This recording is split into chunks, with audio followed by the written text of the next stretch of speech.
race.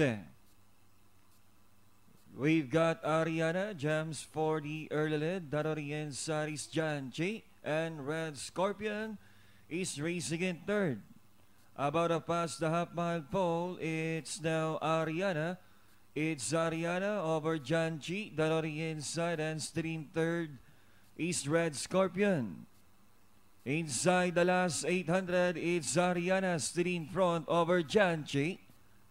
And Red Scorpion remains in third. And around the fourth turn, the lead is taken over now by Janchi over Ariana. And a long way back to Red Scorpion. Towards the last 400, it's Janchi by some 5 lengths now over Ariana and Red Scorpion. Towards the final home turn, it's Janchi. It's Janchi out in front over Ariana and Red Scorpion. 100 meters to go. It's Janchi now pulling away over Ariana and Red Scorpion.